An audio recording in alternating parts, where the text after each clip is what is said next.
trabajando ahí. Y ahorita me han salido algunos por ahí que ojalá. Sí, quiero preguntar porque la semana pasada no vine. La semana antepasada para miércoles no encontré parking. Vine 5 minutos para las 10 y no encontré parking por todo. Y a donde encontré parking fue close to the Ohio. Y para venir para acá, ya iba a venir como 10, 15 minutos tarde y dije, mejor me regreso.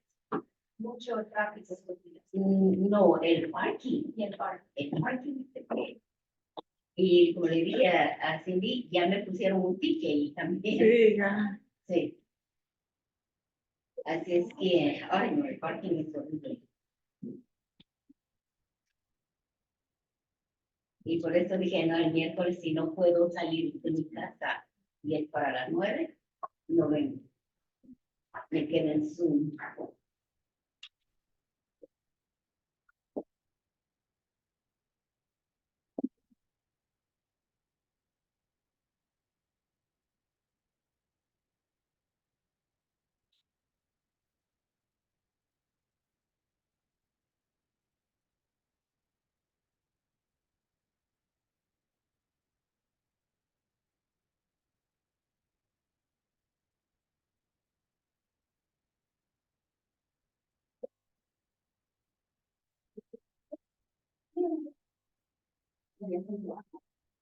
¿Tiene que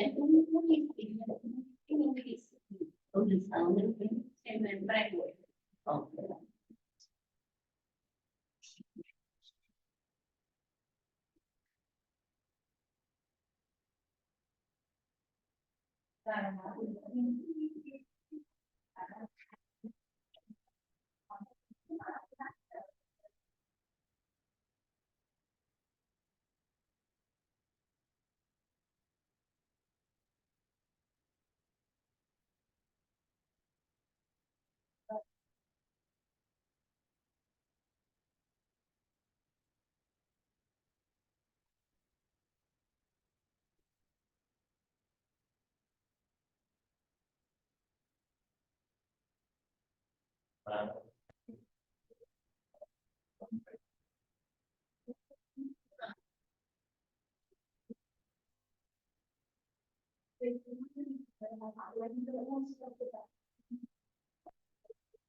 Morning, everybody. Good morning.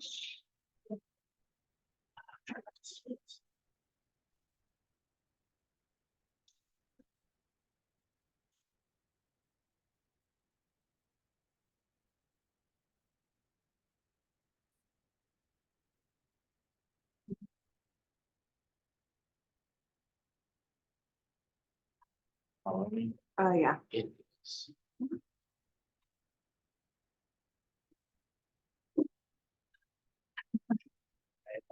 Let's start it.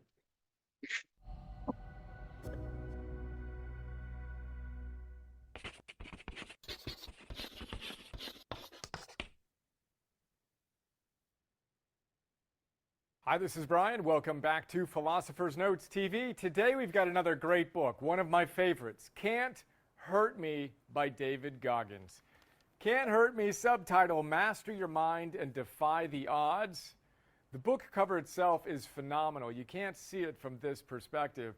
But behind the current David Goggins, who is the most radiant exemplar of awesome, you see the 297-pound version of him who got laughed at when he went to the Navy SEAL recruiting facilities. And they said, "Are you kidding me?" No, not going to happen. You got to lose just a little bit of weight. But he hit it, became one of the most renowned Navy SEALs, on the planet these days. Former Army Ranger as well, kind of did all the different trainings. Super inspiring guy. If you don't mind more than the occasional F-bomb, I think you'll love the book as much as I did. Check him out if you haven't already on Instagram and Facebook and Twitter and all the other places the cool kids hang out. He's got these short video clips that just fire you up, get you going. This book, again, is one of my favorites. And it's funny because shortly after I read this, I received some of the highest praise of my life. I'm sitting there training. We used to live in Southern California. We had the Spartan training facility in our backyard, different climbing walls, et cetera, climbing rope, et cetera. I had a pretty good accident. Thankfully, I didn't fall from the rope. I fell from the little wall traverse, right? And it was just one of those like perfect falls. I'm up and I just fell perfectly and just banged my wrist in such a manner that it just completely shattered this general region. So my hand was just like this, right? And I had just come back from the trail and all I had on was my shorts and my heart rate monitor. Walked into the kitchen. My wife is like, what? And my son takes one look at my dangling hand and screams, runs into the room, slams the door. And then we go to the emergency room. And I'm grateful this whole time that I didn't fall from the rope. It is what it is. I'm not feeling the pain. It just is what it is. So I cruise in to the hospital. I check myself in while Alexandra parks. All I'm wearing, again, the shorts, not even wearing any socks, just got the heart rate monitor still on. Yeah, I fell. And after we did what we needed to get done, the nurse apparently said that I walked in like I was David. David uses a lot of F-bombs.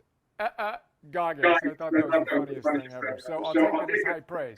David Goggins, one of the hardest guys on the planet, super tough.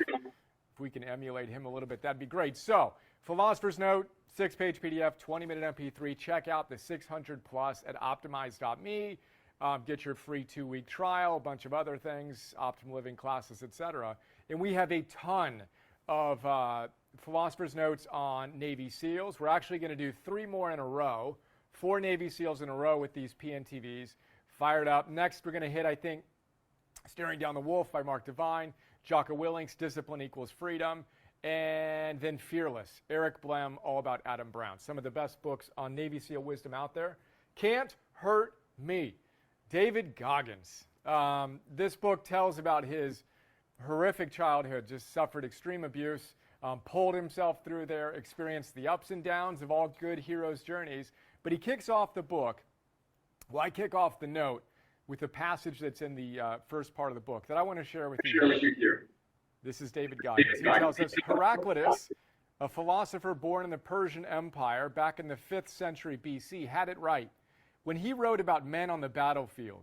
Out of every 100 men he wrote, 10 shouldn't even be there. 80 are just targets. 9 are the real fighters, and we are lucky to have them, for they make the battle. But the one is a warrior. Goggins proceeds to say he dedicated his life to being that warrior. This is our first big idea. Being that one warrior who tips the battle in his or her favor. We need to be that warrior. We need to step up and be the hero of our own lives and give the world all we've got, which reminds me of the first Philosopher's Note TV we did since my break. Abraham Maslow, the great humanistic psychologist, talked about self-actualizing individuals. In the 50s and 60s, if you sat in one of his classes, he might have said to you as a college student, which of you believes you're going to achieve greatness? Which of you believes you will be the one warrior? Which of you believes you will achieve greatness? In his class, apparently, we just stared at him blankly. And then he would say, if not you, then who? So if not you, then who? And we just talked about Pilar Gerasimo's Healthy Deviant. She says out of 100 people in the U.S. today, one of them is healthy, is truly flourishing. Well, guess what? We need you to be that one such that we can make those numbers a little bigger as we give the world all we've got. And again, our whole mission with Optimize is very simple. Let's change the world, one person at a time, together, starting with you and me today. And it's wisdom like this from Goggins that just lights a fire under us to go out and live with a sense of urgency and intensity that, again, he Mark Devine, Jocko Willink, these beautiful individuals channel, and again, it's not just them. We'll talk about this in different contexts, but whether you're a warrior or a monk, look at Thich Nhat Hanh, look at the Dalai Lama. They show up with their own intense, grounded, spiritual energy. It's just coming through Goggins and Jocko and these other guys in their own personas. William McRaven, same thing. So, yeah, I'll leave it at that. The next big idea, Goggins and Jocko are like separated at birth. These two guys are just share the same equal intensity. But Goggins tells us that when he was 297 pounds, he needed to look into what he called the accountability mirror. Actually, he did it earlier in his life and multiple times in his life. But the accountability mirror. And he's pretty funny. I'll actually let him say it. He says, if you look in the mirror and you see a fat person, don't tell yourself that you need to lose a couple of pounds. Tell the truth. You're expletive fat. It's okay, just say you're fat if you're fat. The dirty mirror that you see every day is going to tell you the truth every time. So why are you still lying to yourself? So you can feel better for a few minutes and stay the expletive the same? If you're fat, you need to change the fact that you're fat because it's very expletive unhealthy. I know because I've been there. That's the kind of medicine you get from David Goggins. Now, again, this is really, really powerful. To think about looking in the mirror. No shame. We don't need to be shaming ourselves when we look in the mirror, but we also don't need to ignore reality. And it's interesting because as I was preparing for this, and I wrote down accountability in my notes, I recalled that as I read the 1,000 intake forms, we had over 1,000 people go through Optimized Coach Class 1, right? And we asked them, hey, you tell us what we can do to serve you most profoundly. And I read every single intake form, and nearly every person completed one. We had 1,100 people. So I read nearly 1,000 of these little intake forms. Help me do this or do that. But the number one thing that everybody asked for from us, and again, our program is all about going from theory to practice to mastery. They said, hold me accountable. Hold me accountable to my higher standards. So again, we aspire to do that, but ultimately you are the only one who can hold yourself accountable. See the truth. Don't go negative thinking and don't go positive thinking. Have neutral, targeted thinking. Decide what you want and what you need to get there. And then one of the ways we hold our coaches accountable is to become a certified optimized coach, you need to be at your optimal weight. You need to have what science says is the number one predictor of your health and morbidity, which is your waist to height circumference. It needs to be less than 0.5 or progressing toward that in order to be a certified optimized coach. A lot of people push back on that hard. We said, okay, well, then the program may not be for you. We're cool with where you're at, and if this is a big challenge, then let's go hit it. But we can do it, and we can do it together, and then you, when you conquer this challenge, will be a radiant exemplar for the world, just like Goggins is. We'll talk about his process in a moment, little by little. Get a little better, then you get a little better, then you get a little better, then you're a lot better. That's the accountability mirror. And when you use the truth, this is from a chapter called Truth Hurts. Okay, it hurts. As Epictetus said, when you hear a philosopher give a talk, not a sophist. The sophist was the motivational speaker of back in the day. They just wanted to make you feel good. He says, when you hear a philosopher talk, you don't stand and cheer. You wince. Like, really? Did he just ask me to do that? They didn't make you feel good. They make you feel like, as Seneca says, you just had surgery performed. And you're sitting there in a hospital talking to your buddies. Wow, that was rough. That hurt a little bit. That's the point. Truth hurts. We need to be honest with ourselves. And here's another funny thing.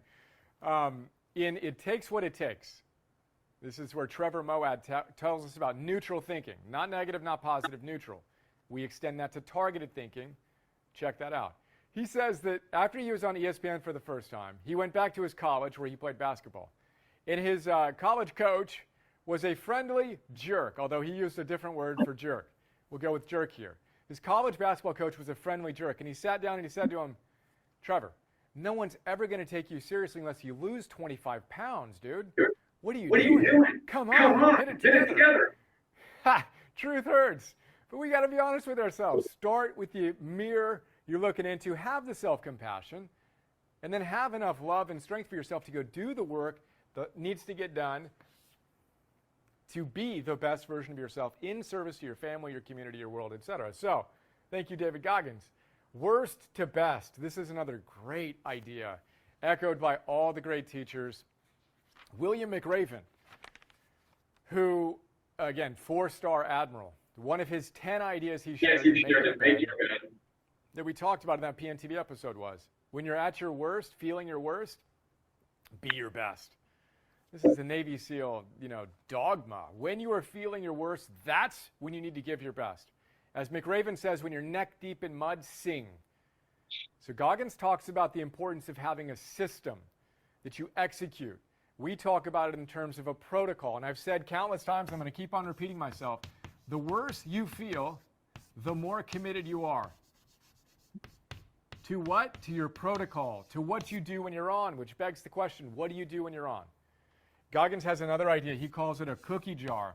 Imagine a cookie jar. When he was a kid, one of his prized things, again, he grew up in a really abusive family household. His father was extraordinarily, ruthlessly abusive.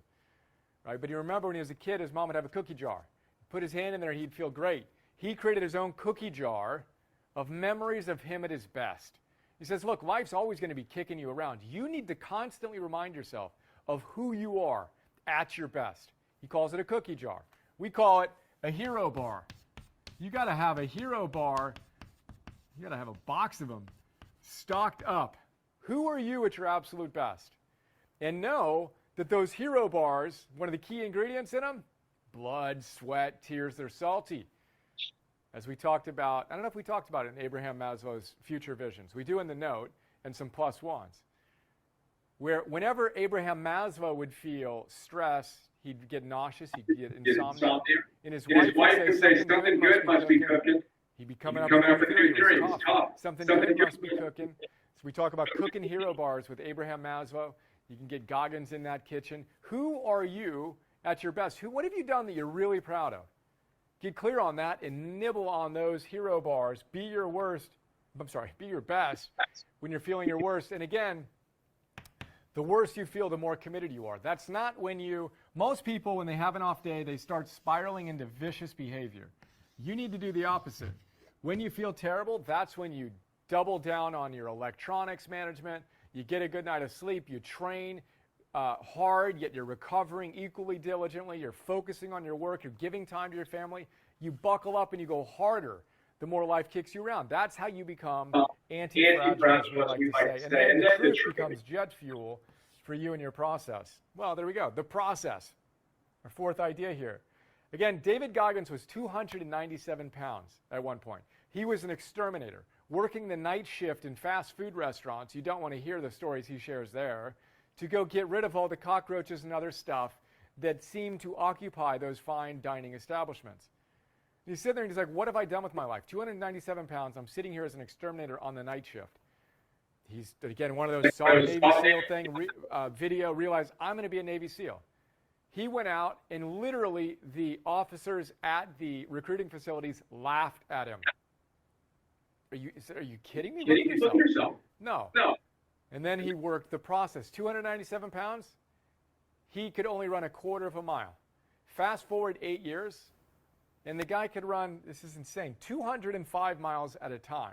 He's an ultra-endurance athlete, as you probably know if you know Goggins. 205 miles in one stretch, 39 hours straight, continuous, not stopping. And he says, you got to work the process. Did he get there overnight? Of course he didn't get there overnight. He showed up, and his whole thing, or one of his big things, we're getting crazy on this board again. Here's your current comfort zone, and his whole thing is go past it. You don't need to go nuts. Don't try to go here. Go here. 5 to 10%. When you get to 100 push-ups, if that's what you can do, or 10 push-ups, do 5 to 10% more. Do one more. And then when you get to the next limit, do another one. 5 to 10%, 5 to 10%, 5 to 10%, aggregated and compounded, becomes a very, very big number over an extended period of time. Will you mouse that arrow up there? Becomes a very, very big number. And then I reference in the book, in the note rather, Stephen Kotler's Rise of Superman. He says the exact same thing. He says 4%. That's what the greatest performers do. They push themselves just a little past their current comfort zone. How's that feel? Uncomfortable. All about Marie Forleo's growth zone. Perfect. That's where you want to play. Perfect. That's where you want to play. And then pretty soon, they both say, the impossible becomes what you do next. It's what you have for breakfast. 205 miles, 39 hours straight. Got there by the process. And then finally, bursting and burning. Another thing that David Goggins is known for is he's done 4,030 pull-ups in 17 hours. At the time, that was a Guinness World Record.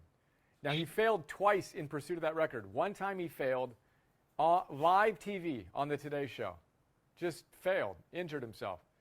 He failed, felt pretty bad, needed to eat some cookies from his cookie jar, right, highlight reel style. And then he committed, I'm doing this. He decoupled it from his calendar. He said, I am going to achieve this goal. I don't care how long it takes me. Another 2 months, 2 years, 20 years, whatever, I'm achieving this. Boom. Got rid of all excuses and then went and hammered it. And he said that process of becoming your best self is like a seed bursting from within itself to become a plant or a flower or a tree or whatever. And he says, is that a fun process? Does it feel good to burst from the inside out? No. But fun isn't the point of life. This is the whole point of Ward, who am I thinking of? Our Stoic book, the UT Austin Dean, I'm forgetting his name right now, forgive me, The Practicing Stoic. He says, what do you want? Do you want the good life? Ward Farnsworth. Do you want the good mood? Or do you want the good life? Do you want hedonic pleasure or do you want eudaimonic joy? Deep, deep joy. Not in the moment when you binge watch Netflix or you do whatever it is you do to feel good in the moment, good mood style, but you're willing to do the hard work that doesn't feel good in the moment because that's how you're going to burst through the seed that is your potential and become that which you're destined to be. Again, hedonic, eudaimonic, good mood, good life. And then the byproduct of living a good life is you feel really good, sustainably, consistently. Your highs are higher and your lows are higher because you work your protocol and you feel good more and more consistently. Then the final idea I shared in the note was Viktor Frankl. So we got the seed bursting, and then we have a candle burning. Viktor Frankl once said, that which is to give light must endure the burning. We must endure the burning through of all of the vicious vices that we have, vicious behavior, the vices we have to become that best version of ourselves. Work the process. Go from when you're feeling your worst to being your best, emotional stamina style. Look into the mirror. We all have stuff that we need to work on. We call them kryptonites. Fantastic. Go check out the episode on the PNTV on atomic habits. Go figure out how you can create habits that lead you to a better version of yourself so you can become that one warrior that we need. If not you, then who? As Hillel says, if not now, then when? There you go. Hoo-yah, David Goggins. Thanks for being a radiant exemplar. What's the number one idea you got out of our chat today? How do you move from theory to practice to mastery on it a little bit more? Get on that. Look forward to sharing more with you soon. Tomorrow, we're going to have 3 more intense discussions with some of my favorite Navy SEALs. Let's go. All right, I think I'm done with the Navy SEALs for everybody. So if everybody's like done with hearing about the Navy SEAL situation, I think it was a great follow-up to kind of like just go through all these people that were Navy SEALs and what they do for discipline. So I wanted to wrap it up with this one. But did anybody get anything out of that? Did anything stand out to anybody? I like you said like a neutral, not like a positive or negative. Uh-huh. Just to see the fact. Yeah, it is what it is, right? You know, a lot of like so just to jump into like the NAR situation, like everybody's talking about it. Like literally 10 minutes after it came out, people were like, "Oh, we have an emergency meeting and we have this and we have that," and everybody's freaking out. And I just have, and so if you're in, so I have a coaching club group that I do separately from the office or whatever.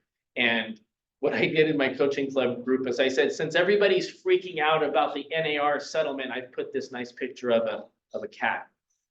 Have fun, right? I'm just like, come on, people. Like there's being reactive and then there's just being proactive. And proactive is looking at the facts on what it is, because something is either good or bad based on what you think of it, right? So there's a parable. Oh my God, I don't know if I can remember this right, but it says like it's a Japanese parable and it talks about how I don't know, I don't remember the whole thing, but it's just like this father had a son and the military came through and they were like, oh my God, they're gonna come through and they're gonna recruit your son to the military. That's terrible. And he goes, maybe. And then came out and recruited his son, and his son went in the military and he broke his leg. And they're like, oh my God, your son broke his leg in the military. That's terrible. He goes, maybe. And then everybody went to war. He couldn't go to war because his leg was broken. So he came home and it's like, oh, they're not going to be able to go fight. That's terrible. He's like, maybe. It's like, it's never good or bad.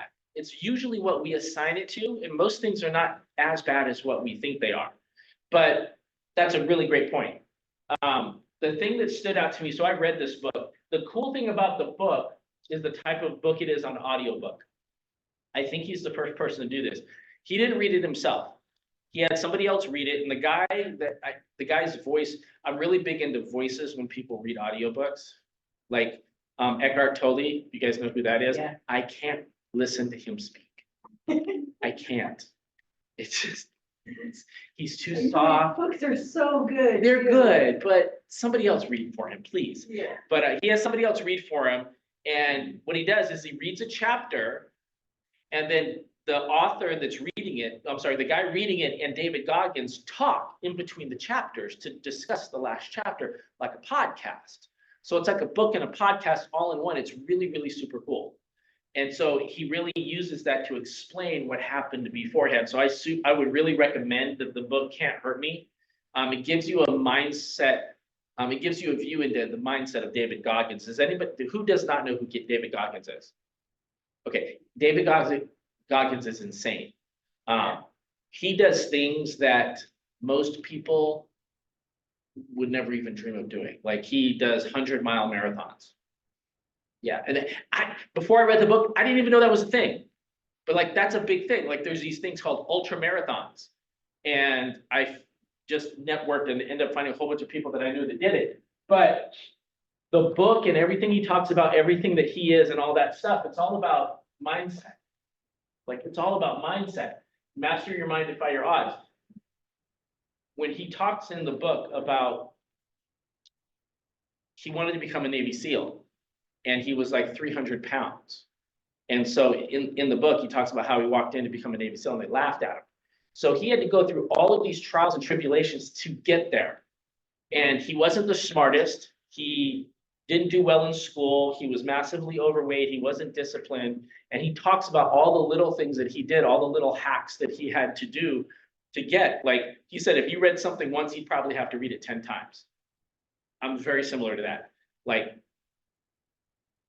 I always tell people I had ADHD before it was cool, before they even had a name for it or medicine or anything like that. And so like I will read something like just this morning on the way in, I was listening to one of my podcasts, and it got to the end of the podcast and I'm like, crap, I got to go back to the beginning. Because I wasn't even paying attention to it. I was hearing it and I was doing things, and it's just, so it's all about mindset. So there's nothing that separates any of us except what we think about ourselves. And so that's the one thing I really, really, really liked the book. He talked about being the hero of your own life. There's a Joe Rogan video that he talks about being the hero of your own movie. Has anybody seen that? So it's a really short video. It's one of my favorite videos. And he said, if your life were a movie and you were the hero, what would that person do? So forget about all the bad things you did, anything the negative that's happened in your past. That doesn't define who you are today. But if you were the hero of your own movie, what would that person do? You go do those things. And who was I listening to this last week that talked about, like, when you wake up, act like you have a reality TV show camera crew following you around. How would you act if that were happening? If everything that you did on a daily basis was broadcast out to the world? If you want to know what that looks like, you can look at the Kardashians. It's funny because like I always joke around, like, what do they do? Like, what do? They don't really do anything, but their life has been on blast for so long, they've almost had no choice but to level up in their life. And if you look at some of the things that they've done, from coming from literal obscurity they've built billion-dollar brands. They are a billion-dollar brand. They built a billion-dollar tequila brand when, I mean, the girl was barely 21 or something, and she has her own tequila. What? Like makeup line, and like they're almost a billionaire at being in her 20s. It's a little insane, but that's just from having their life being broadcast out and just taking that and leveling up. And so I like that. Like, what would you do if like everybody was watching you all the time? So like the hero of your life. Anybody else get anything from this? If you don't know who he is and you don't like audiobook, there's if you know who Ed Milet is. Yeah. He's a podcast. Yeah. He interviews Dave. Yeah. And I've actually watched that interview 3 times because if you're ever feeling sorry for yourself or you're just kind of down, you watch that and you're like, there are no excuses. Yeah. But it's about an hour long and it's really, really good. But he's just superhuman, He is a beast. push Well, yourself to the limit. It's kind of mindset, he person. doesn't But care. it's a phenomenal story. It is. It is. You can handle profanity, it's all good, but yeah. I vibe toward that, so I get it. But it's funny because like I like hearing all of these crazy stories about people because the one thing that I realized is like if anybody that even looked like me or had anything negative or anything bad happen to them like me has ever succeeded, then I'm good. Then I can succeed. And that's what I tell people. Like when people are struggling in real estate, I said, if anybody's ever looked like you, has ever been successful in real estate, you can do it too. And I can guarantee you there has been. There's 8 billion people in the world. Unless you're like that 8 billionth person at the end of the line, I don't know if anybody has anything to complain about. But most people have succeeded at some level that are similar to you. And so you could probably do it too. When you talk about the feeling bad part, the going from worst to great or whatever he said about that, but the feeling bad, one thing I've learned through my trainer, who's a huge fan of David Goggins, he swears a lot at me and it's very David Goggins-esque, but the feeling bad, what I've realized is the feeling bad part, like if I feel bad, that's a red flag that I need to change and do something different. And a lot of times we kind of go toward comfort. Like the world has been built for comfort. You have drive-throughs, you have easy access to things, like everything's on demand. You know, everything's built for comfort. So if you like get up and your back hurts, that's a red flag that you have to do something different than what you've been doing to improve your situation. If you like have acid reflux, like you got to do something different to make that change. Like your body will tell you different things that you need to do. Like if you're not able to pay your bills, like whatever you're doing right then and there, that's a red flag to do something different. So there's things that happen in your life. If you feel bad or something bad happens to you, those are all red flags. Things are telling you, you need to do something different. And who can you change? Who can you change? Can you change anybody else? No. You can try. A lot of divorce attorneys out there like have made a living on people trying to do that.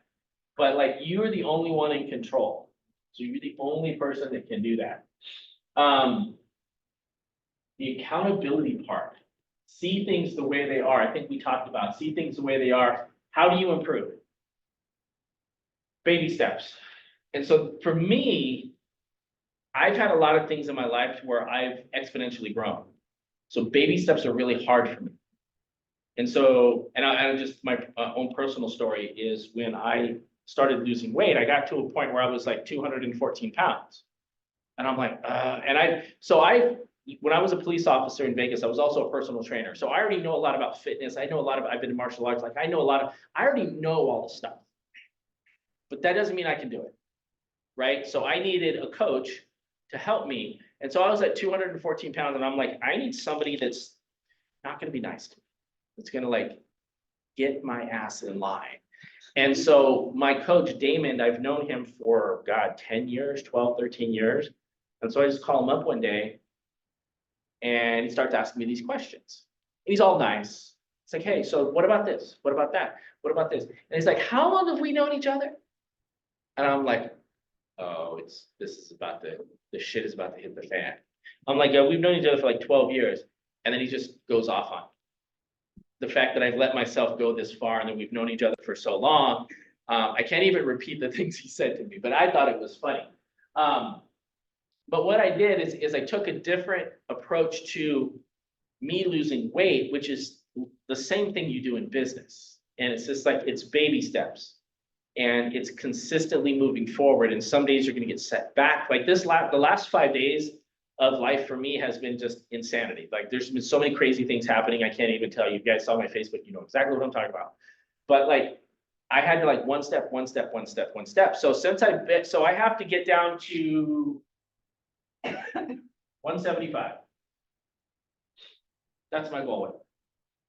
I was 18 the last time I was 175 pounds, and I am now 53 years old. So to me, my mind immediately was like, there's no way. There is no way you're going to get to 175. So started out at 214. I've actually crossed the halfway point. I've lost 21 pounds and I have 18 more to go. So that's happened through baby steps. And I haven't let the bad thing that happened yesterday affect my thing happening today. I've just kept moving forward. And I talk to my coach once a week, just like you would a regular coach. And then I tell him all the bad things. These are the bad things that happen. And then he asks me questions. And then he helps me self-discover how I need to, and if you notice, everything that I'm talking about, the fitness thing, it's the same thing in real estate. If you work with a coach, like they don't say, do this, do this, do this. They ask you questions. Well, what are you going to do differently? Well, how did that happen? There's a lot of asking of questions, because if you don't self-realize how things work yourself, you're never going to figure out how to do it for yourself. Because who has kids in here? I mean, like if you don't have any kids, normally? Okay, so have you ever tried to tell your kids what to do something? Clean your room, eat your food. It doesn't work. So what I've done, and I've learned this from coaching, is that I ask my kids questions. Like, how are you going to get your room cleaned up before we go to school in the morning? And instead of me telling, it forces them to figure out a solution on their own. You know, how are you going to get this done before I take your phone away from you? Oh, they figure it out really quick then. So it's the baby steps. It doesn't feel like you're doing anything today. So like when you take one contact and you put it in your database and then you call that person, that's a baby step. It feels like you haven't moved. It feels like nothing's changed. But in reality, it's exponentially grown in a way that you cannot even imagine.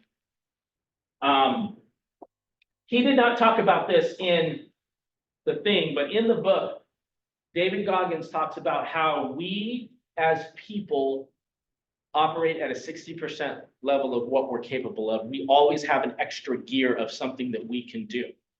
And I like the analogy of, like, if I set you on fire, you would do everything you possibly could to put yourself out. But some people's businesses are on fire right now, and they're not doing whatever it takes to actually get their business going in the direction it needs to go. So it's like we always have an extra gear. I had a coaching client a long time ago, that he didn't make enough money to pay his bills. He was always behind on rent. He always figured out a way to pay it though. Always figured out, because he needed a place to stay. But he'd always lived on that edge, but he was always there to get it, because when he needed to, he kicked it up to an extra gear to like figure out how to do it. And we always have that. And I like to do the analogy of like raise your hand as high as you can. And people like, raise your hand as high as you can, everybody? Is this as high as you can? Do a little bit higher. Okay, do a little bit higher. Like, and I've done this in team meetings where like, I've had people standing on desks, like, because when I say raise it as high as you can, you don't. And when I do say, do whatever it takes, most people don't. They do whatever they feel is necessary for that time that they want to do for it's convenient for them. The last thing, and then I want to hear some of your guys' thoughts, is the process. I tell people, like, we have a system. You can get to 100,000 in the next 12 months, $100,000. You can either your first 100,000, or you can do your next 100,000 in the next 12 months. And it's not rocket science. It's a process. We all have a process. You all have a process because all the people in your database are not in my database. Everybody has different people, but the process is the same. I did my first 100 grand in 6 months. And I've helped other people do it in 12 months. 2021 Rookie of the Year did theirs, did 300,000 in 12 months.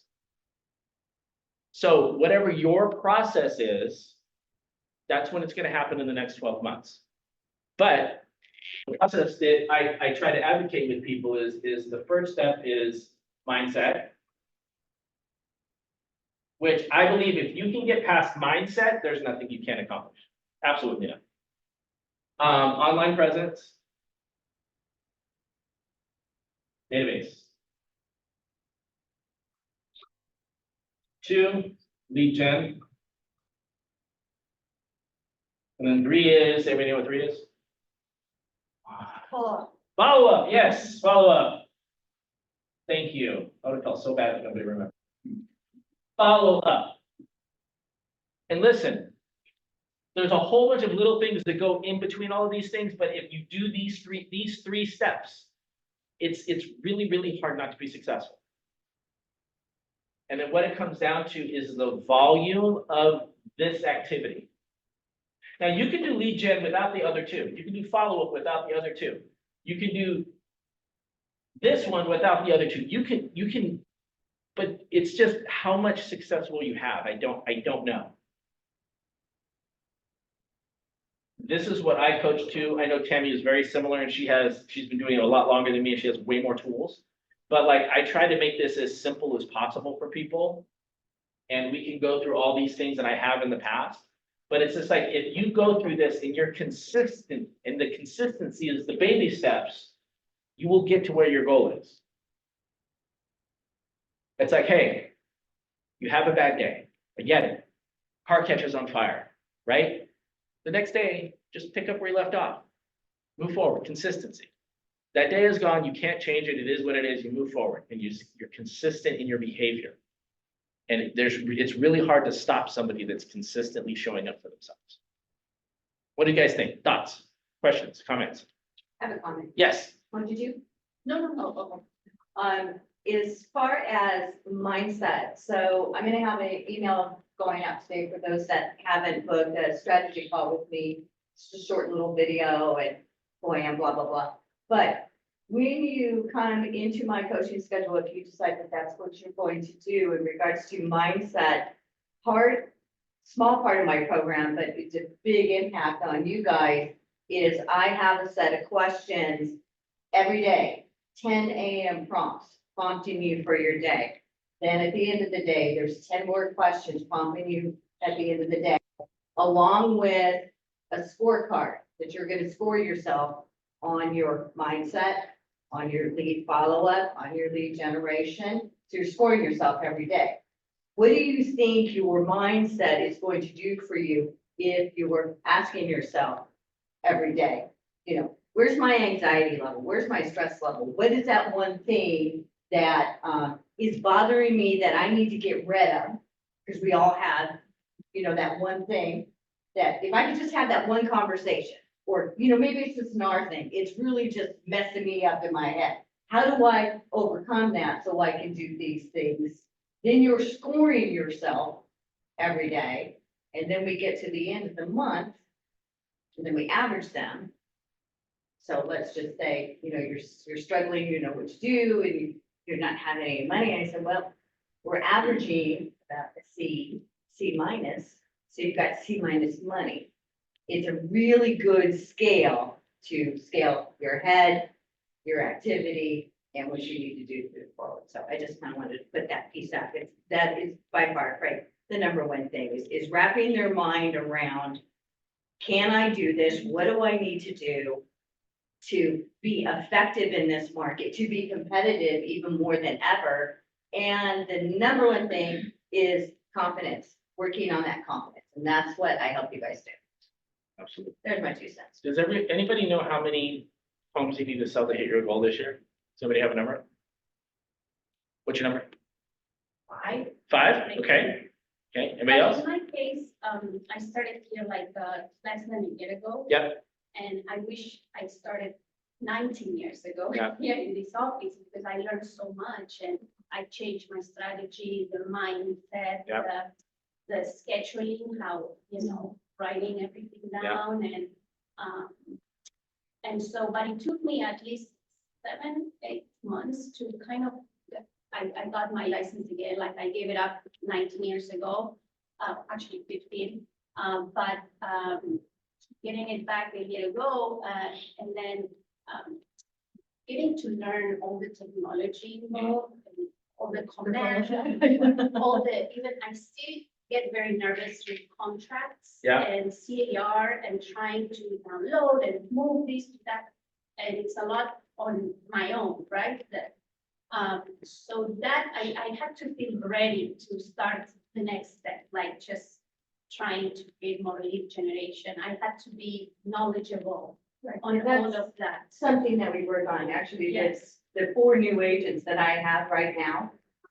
Every day they write a contract, a pretend contract. They write a buyer contract or they write a seller Yes, contract. that I want to do because I feel Yeah, like because then, I want to be a when you- professional. right, you have that Yeah. buyer or seller, Yes. present itself to you. You're confident, you're ready, you Yes, know what to yes. do. So if That's you the don't part do that's that lacking. in the Yeah. back of your mind, Yeah. you would never do a deal because Okay. that little devil behind you is saying, oh, Tammy, Yeah. you don't know how to write a listing contract. You don't know how to write a buyer contract. So you'll show property all day long for months because you know how to do that. Yeah. But the minute it comes to contract time, you're not delivering the goods because you're like, I don't know how to do it. Well, I have a lease that just went on the market and it's a house that it's almost 14,000 a month. So, but I did it with the transaction coordinator, but still, she made a mistake, like she forgot something and I had to check it. Please, can you send this to? And, but still, it's a learning process. Yeah. Right. the best way you're gonna learn is to go get You're that doing a client. Great job. Start writing. We want to make sure Frank and I are getting you in motion, so you're not on this constant daily schedule of just learning everything and having no money. Yeah. Yeah. Okay? That's where we come in to help you. Yeah. To so say, that's if very you've got a buyer or a seller, we're gonna hold your hand, for the first 3, 4, 5 transactions, whatever you need, because that's how you learn. Yes. The videos are great and it gets your mind thinking, but you're not out there. You're not writing those pretend contracts. You're not, I tell my, the new agents also, I said, every day that you can, go and preview 3 properties. This eliminates, when you're brand new, I've had this before, because I've been a new agent 3 times, the anxiety of the lockbox not opening, it's just, Creates a it's lot just of anxiety. simple. Everything It comes sounds, to the last minute. it sounds like such a simple little thing, but could you imagine that box not opening? And sure enough, when, I had redone my license during COVID, and I was showing her, the sunlight was hitting me perfectly that it couldn't do the face recognition. And that's why I mentioned it, because I was so embarrassed, but it's little things to say to yourself, oh, I got that. Yeah, I already know how to But do that. see, there's a lot of information, like, I forgot to tell my transaction coordinator that the house is under trust. So, when you do the lease agreement, there's a box that you can check, so you don't have to add any other forms You know later, what's so pretty- that, I didn't know that. You are constantly going to have that. I've been Yeah. doing this 30 years. I wrote a contract last year. I forgot to write in the termite. That's like, Happens that everybody. is like Yeah. so old, like, But yeah, and so. you want to show your client that you know it all, that you're not making mistakes. There's- that- But see, you're getting in front of yourself there because nobody knows it all. And everybody's gonna make mistakes. She's been doing it for 30 years. I've been doing it for 21 or something like that. Like, we are always making mistakes. I've been sitting in front of a lockbox going, it's not working. Yeah. I didn't update my key. I have no reception to update my key. Yeah. Like, it's like, holy crap, like it happens to all of us. It doesn't matter how. But the thing is that I asked you how many clients, how many sales do you want to have this year? And you said 5.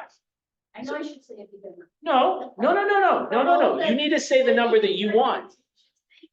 No, you should say what you want, but I'm gonna have you look at it a different way here in a second. You know how many you need? 10, okay, so you can, all right? 10, how many do you need? The 10. 10, okay. And how many do you need? No. 25. 25, there you go. See, big number. No, I'm just kidding. So I find that we get wrapped up in our goal so much that we're like, I need to do 10, I need to do 10, I need to do 10. You don't. You don't need to do 5. You don't need to do 10. You don't need to do 25. You know what you need to do? You need to do 1. You need to do 1. Go find 1. Seriously, just go find 1. That's your job. Go find 1. Because when you find 1, you tell the world. Right. Then you sell 1, you tell the world. And then now you have all these things that you didn't have once you have 1. You have the confidence, you've already done it. You have the mindset, you know you can do it. You have people who look at you differently because now you've got 1 and now you've sold it, and now you've done something different. And in reality, they don't care. They don't know. You think, oh my God, I did this. Everybody's going to think like they're going to know, like me, and trust me now. No. They don't really care as much as you think they do. But you don't have to go get 10. You go get 1. 1 will change everything, because now you'll have the ability to do, instead of being scared about all these things you're doing, now you have the ability to go get 2. But then when you go get 2, you're really just getting 1 again, just 1. Because 5 is not even 1 every other month. 10 is not even 1 every month. And you have, I don't know how many hours in a day you have. If you're doing your days right, in my opinion, you have 12 hours to work. That's me. You have 12 hours to go find 1 deal. And what happens is, if you do this right and you're aggressive enough with your people, you find a bunch of people. But you just need that 1 that's going to actually do a transaction, because you have a whole bunch of people that are like, oh, I think, I know, or maybe I'm not, I'm going to change my mind, blah, blah, blah, blah, blah. But you're looking for that 1. So you get 10 people that are like interested in some way, shape, or form. You rank them, and Tammy can teach you all this stuff. You rank them on who's the most serious. Then that's where most of your attention goes. And you spread your attention and your time out with the people as serious as they end up becoming. But you don't need 10, you need 1. Don't overwhelm yourself. Go through your database, go through your phone, and start talking to people. Find that 1 person. Because they're out there. Everybody's going to buy, sell, or rent. Everybody. And somebody that you know in your database is thinking about it right now, this second. Right now. You don't want another realtor to talk to. Because right now, the one thing that's happened within the last 3 days when this NAR thing came out is that the real estate industry has exposed itself as being morons. Sorry, I'm very not happy about the way we've portrayed ourselves in this NAR thing. Most people are scarcity, crazy, pulling fire alarms, emergency meeting. You got 4 months. Relax. Relax. Like, are you kidding me? We have until July for this NAR thing. You guys have all heard about it, right? We have until July. There is nothing that's fundamentally going to change today, tomorrow, next week, or anything that's going to change your lives or that you're going to have to learn or know how to do. Everything that you have to learn how to do in July, you've already been taught. We've already taught you. It's just, how are you going to communicate that to the client? So, yeah. Anything else? So you have no idea. You go on for. No, because I have people from this office contacting me. I have people from other companies in other states contacting me. What do you think about this? Let's get on a call. Let's talk about this. Like, my husband texted me, this one sent me this about my trainer. What does all that mean? What is that? I'm like, dude, you too? Yeah, it's a conversation. I'm like, I'm gonna send you my stuff so you can have it. So when you talk to people, because he's like in South Orange County or something, when you talk to your people, you can see what I have. We're gonna send out. So we've been very proactive. On Wednesday, we're gonna have like a mastermind roundtable discussion, and I'm gonna go through the specific things that you need to know. We've already drawn it up. I'm gonna give you hard copies, and we're gonna talk about it, and we're gonna have a real honest conversation. And I'm gonna see if I can get Rich on here as well, so we can have a real conversation about it, because honestly, everybody's reaction to it, they're reacting, They won't, you know. and they shouldn't be reacting. There's nothing that's gonna, and first of all, change is inevitable. You need to embrace change, especially if you're a good business owner, change is inevitable. And that's how you become successful in business, is you just embrace change. You embrace it. This is great. This is fantastic. This is awesome. It's gonna make our industry better. I think it's gonna make our industry better because it's going to, a lot of people are gonna freak out and quit. Let me get the door for you. Bye. Like, I'm good. I'm good, because if you're gonna let something like this freak you out, then you probably shouldn't be doing real estate anyway. Because what I feel like, if you enjoy working with buyers, which I don't, which I actually think this is amazing, because I hate working with buyers. We actually had a buyer call on our Pine Mountain Club listing. And Tracy's like, can you call this guy back? I said, sure. I said, hey, this is Frank. I was calling you back about the Pine Mountain Club listing. You said you wanted to come see it. And he's like, oh yeah, I want to come see it on Sunday. I said, okay, what time Sunday? I don't know, sometime during Sunday. I go, Yeah. so, are you represented by an agent? No, I'm just, I'm making phone calls. Go, okay, great. Are you pre-qualified? Yeah, no. Yeah, I'm good. Yeah. Who are you pre-qualified through? Yeah, no, I'm, we're all good in that area. What does that mean? Because I'm not showing it to you unless you're pre-qualified. If you're not pre-qualified, I can send my guys info and you can get that done like within 20, 30 minutes. Oh, no, blah, blah, blah. I said, well, I just want to make sure we're clear. I am not showing it to you unless I see a pre-qualification, period. Okay, well, then, and he kind of hesitates. I said, listen, go get that taken care of and give me a call back when you're done. It's like, done. With this new buyer thing that's happening, this whole new thing, it's going to make things so much better for us and so much easier for us. So I love it. It's going to be awesome. Embrace the change, put your head down, find that one. Yeah. Find that one. So, all right, let's play the last video so we can get out of here. So the Thank you. buyer contract is gonna be good. Absolutely. Yes, because so many buyers, they say, yes, I wanna looking for properties, and when they find it a property they like it, they call the seller, the agent, and Yep. then. Yeah. Yeah, but come Wednesday, because we're gonna talk about it. All right, Oh, let's hit this. Wednesday. I want to introduce y'all to this very simple concept. It's a very simple concept. If you want it, you gotta go get it. It's time to stay focused. It's time to decide clubs, partying, trying to fit in and socialize, rub elbows with everybody so people can stop calling you weird. Why are you so antisocial? Because I'm trying to get it. Why are you staying on the basketball court so much? Because I'm trying to get it. Why are you out there practicing in the hot sun when ain't nobody else out there? Because I'm trying to get it. Why are you not clubbing? Like every time I text you and invite you to go do something fun and cool, you always studying. Because I'm trying to get it. The more weird you are is a reflection of how committed you are to focusing on your molding and shaping and developing your ideas and your craft so that when it's time for you to make your rounds, you gonna fly. You still got work to do. Stay on that basketball court. Stay on that football field. All the homies texting and calling and trying to make you feel bad about being so focused. It's grind season, homie. It's not about today. It's about the future. You do the work now.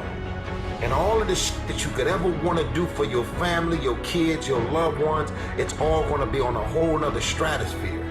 This suffering, this sacrifice you're making is an indicator of progress. It's an indicator of obsession. It's an indication of progress towards our dreams. Dreams require sacrifices. You're not entitled to your dream. You have to fucking bleed for your fucking dream. The price you will pay for not making your dream come true is far greater than the one that you will pay to make it come true.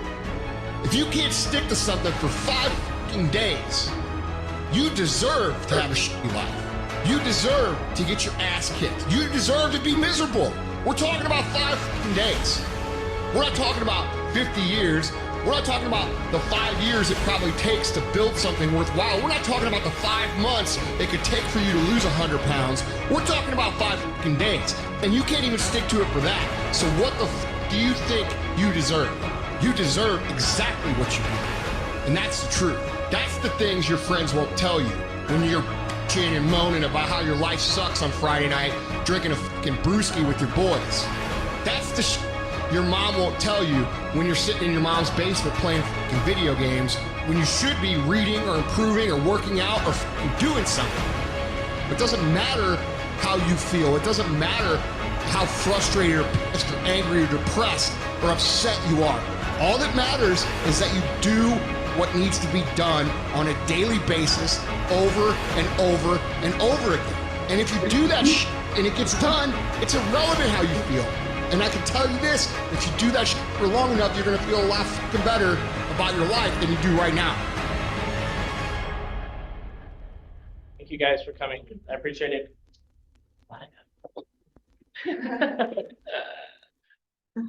Oh, you have a question? I have a question.